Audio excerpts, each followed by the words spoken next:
hail Biafra. This is Biafra Liberation Army Network coming to you again. Please do subscribe, like, share, and comment. Yes, Nigeria has ever been a very funny place for Tinubu. A very, very funny place. Strange indeed. Where they will leave terrorists and be pursuing freedom fighters. Where they will jail freedom fighters and live freely terrorists who are killers, known killers. Now you see the media on fire everywhere. How are we going to bring down Simon Ekpa? This declare Tinubu wanted. This and that. Tinubu declared a freedom fighter wanted. Because we are defending our land.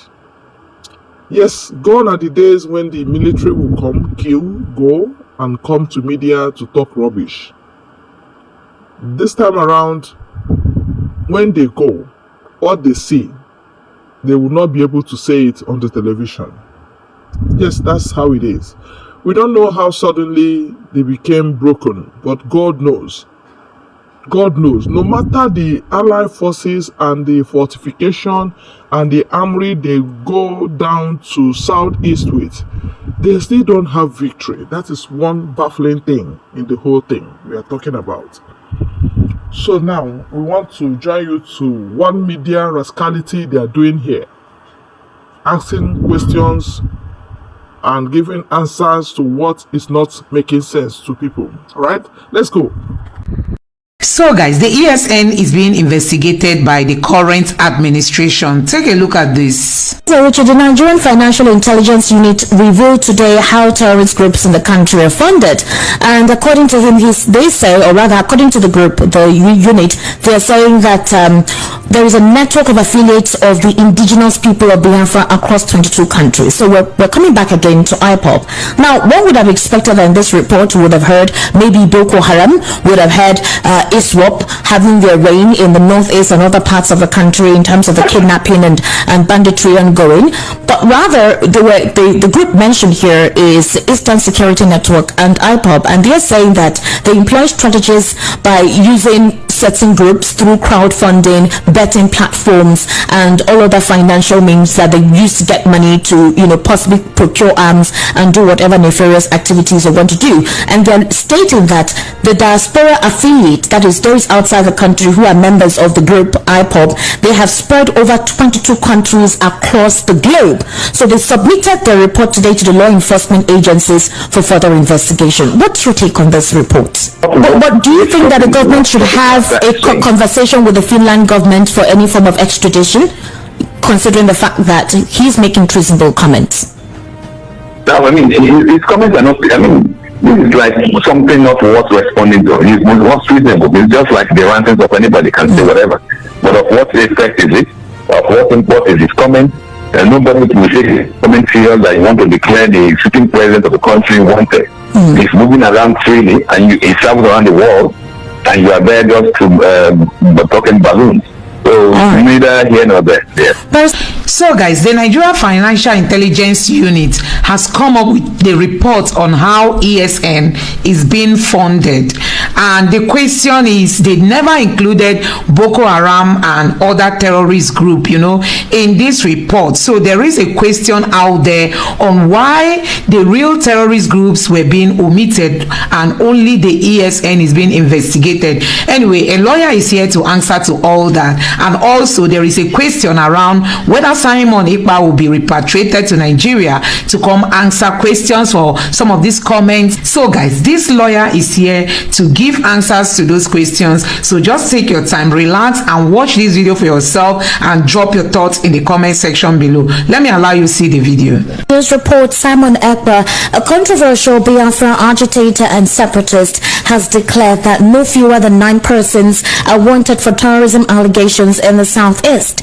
In the list, ECPA named President Bola Tinubu, Vice President Kashim Shettima, amongst others, who he claimed are behind the insecurity in the region. Recall the defense headquarters had earlier declared that ECPA, alongside 96 others, are wanted for violent extremism in the country.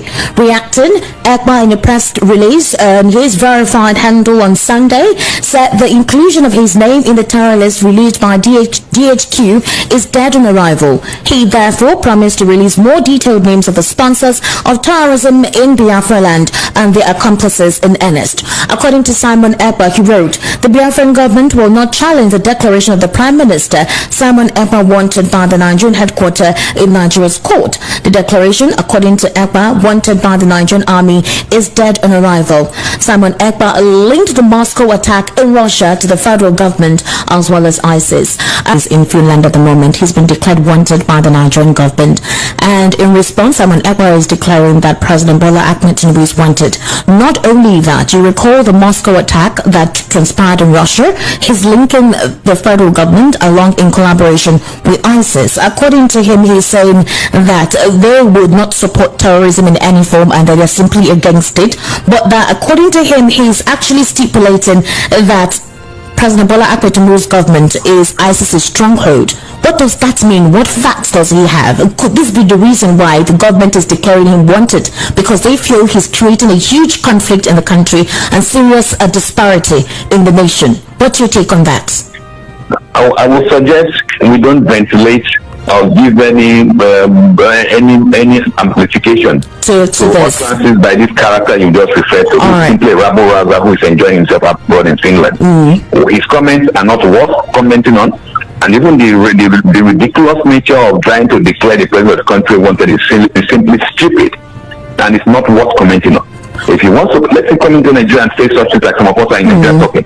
He won't be enjoying the cozy nature of Finland and be there and talking crap, and then we are trying to ventilate it and kudos to it. No, I wouldn't do that.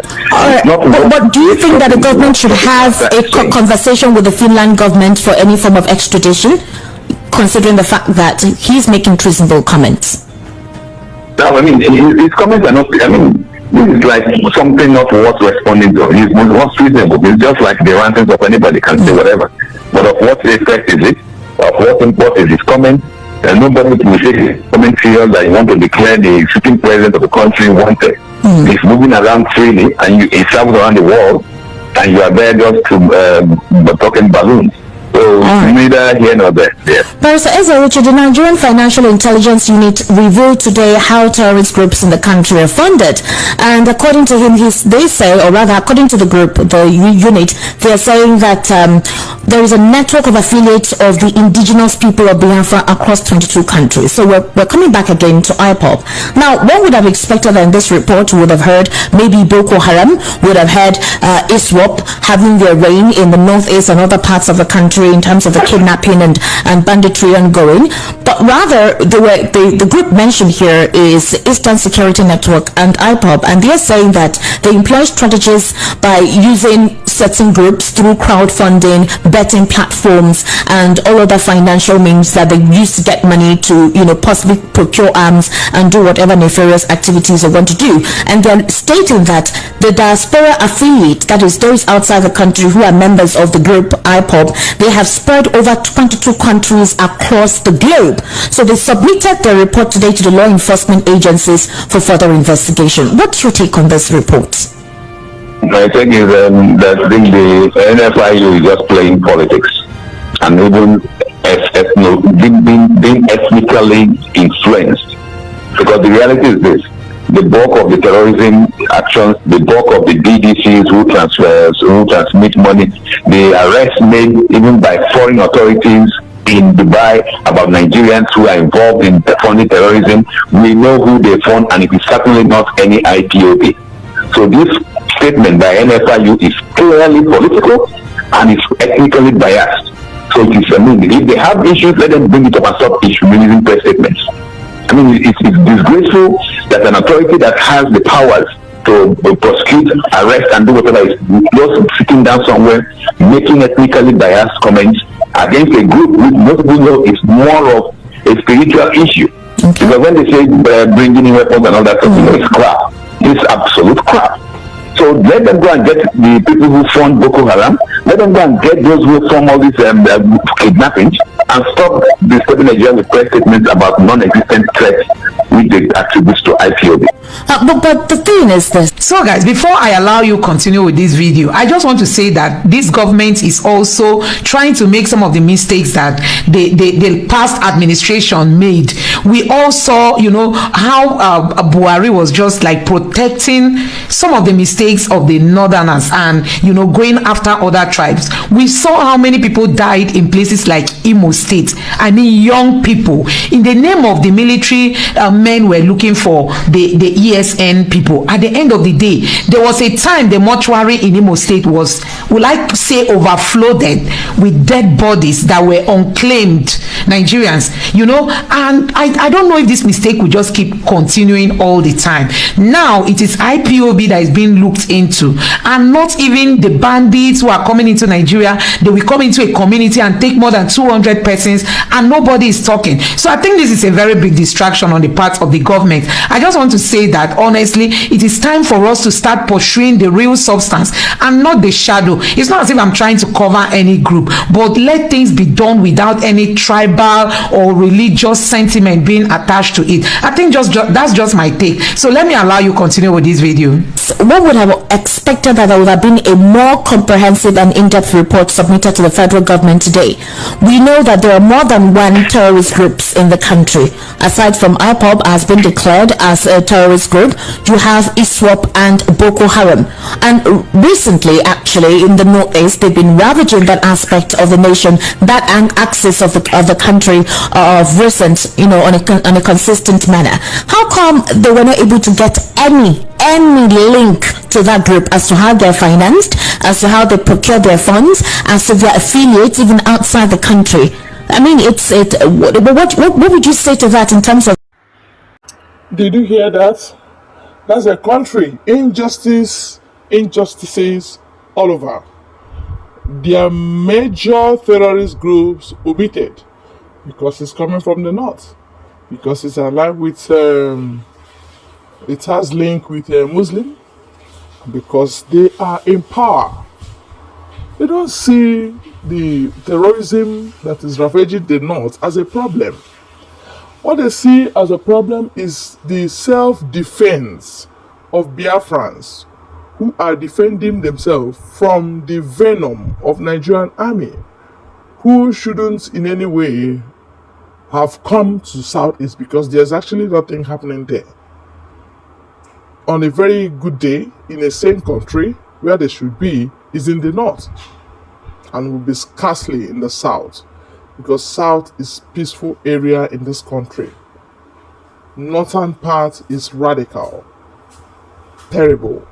All right, so for them to live where they're supposed to protect and go to where they are not supposed to go to at all, then there's something to it.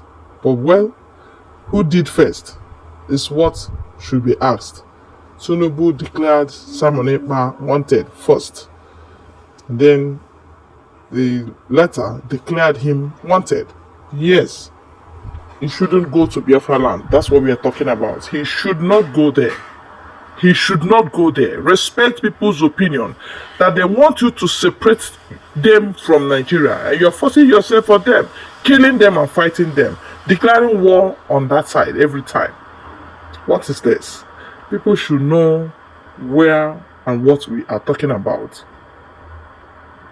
If not that, you will not understand our stand. Alright? But then you need to hear us out and know what we are talking. Say thank you.